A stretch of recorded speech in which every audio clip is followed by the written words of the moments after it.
For a moment, imagine that the I.N.D.I alliance somehow manages to snatch victory from the BJP in the 2024 Lok Sabha elections. Here's how it may pan out. Sonia Gandhi is delighted at the prospect of her son becoming PM. India's adversaries, including Pak and China, rejoice at having a puppet PM in power, while corrupt dynastic parties are thrilled at the prospect of minting money. Leftists, elitists, and Western media hail this as a win for democracy. Meanwhile, weeks pass by with no clarity on who will be the next Prime Minister. After a month, Rahul Gandhi becomes PM based on the Common Minimum Program and trading off different ministries among parties. TMC's Mamata Banerjee agrees to support the government only if she is made the PM after 2.5 years. Arvind Kejriwal agrees to support the government only if Congress withdraws the liquor policy case against him and makes him PM for 2.5 years. To satisfy all coalition parties, the Congress party announces 10 deputy PMs. Mamata is made a deputy PM and gets the Home Ministry. Rahul Gandhi keeps the Defence Ministry to himself so that he can sign defence deals through middlemen. Akhilesh Yadav is made Deputy PM, handling the Ministry of Drinking Water and Sanitation. Railway Ministry and Animal Husbandry obviously goes to Lalu Prasad Yadav. His son Tejasvi, who didn't even complete schooling, gets the Education Ministry. Uddhav Thackeray becomes the Deputy PM with no portfolio. Shashi Tharoor is given External Affairs and Women and Child Development. Stalin makes his son Udayanithi the CM in Tamil Nadu and becomes the Deputy PM, holding the Ministry of Culture, vowing to eradicate Sanatan Dharma, aligning with Rahul Gandhi's aim to fight Shakti in Hinduism. Meanwhile, Rahul Gandhi goes about undoing the decisions taken by the Modi government from 2014 to 2024. He decriminalizes triple talaq and makes it legal to satisfy his core vote bank. The Citizenship Amendment Act is revoked, and a new act that gives citizenship to Rohingyas and illegal Muslim Bangladeshi immigrants is passed to keep the Muslim League Party happy. Rahul then brings back Article 370 and 35A and makes them permanent provisions of the constitution through a presidential order, just like his great-grandfather did. He takes the territorial disputes over Jammu and Kashmir and Ladakh to the UN, just like his great-grandfather did. History textbooks are further secularized by leftists to glorify Mughals and the Nehru-Gandhi family. Aurangzeb and Tipu Sultan are hailed as the greatest rulers and embodiments of peace, while Shivaji is portrayed as a Hindu fascist. The PM Museum is restored as the Nehru Museum, and contributions of Bose, Patel and other freedom fighters are reduced to footnotes so as to portray the Congress as the only force that brought freedom to India.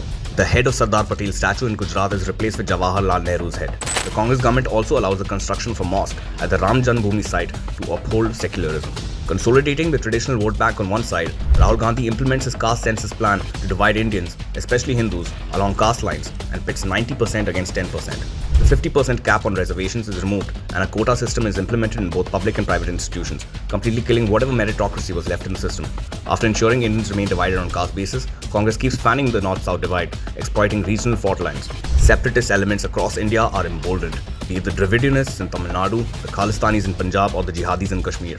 Institutions like I.N.D.I and the GST Council that ensure states' rights and a sane policy making are scrapped.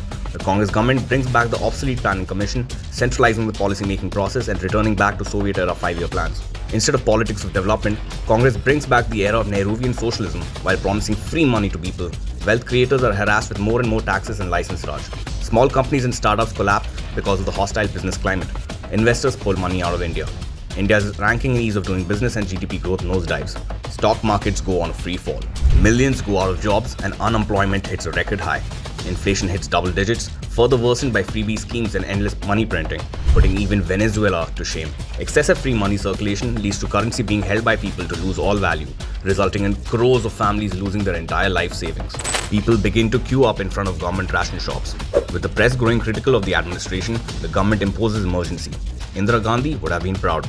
Civil liberties are suspended, press critical of the Gandhi family is attacked, and political opponents are jailed. It is 1975 all over again.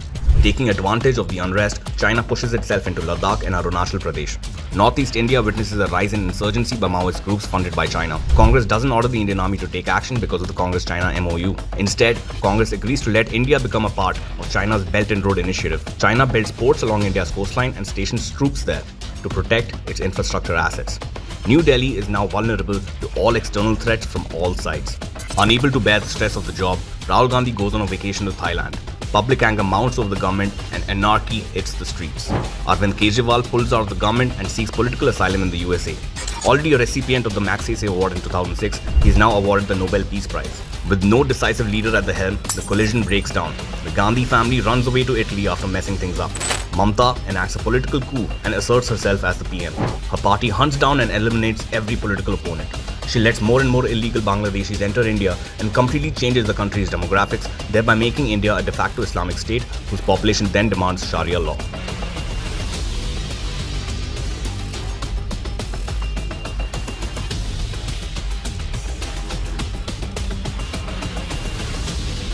That's when you wake up and realize it was just a nightmare. To prevent this nightmare from becoming a reality, vote for PM Modi, vote BJP.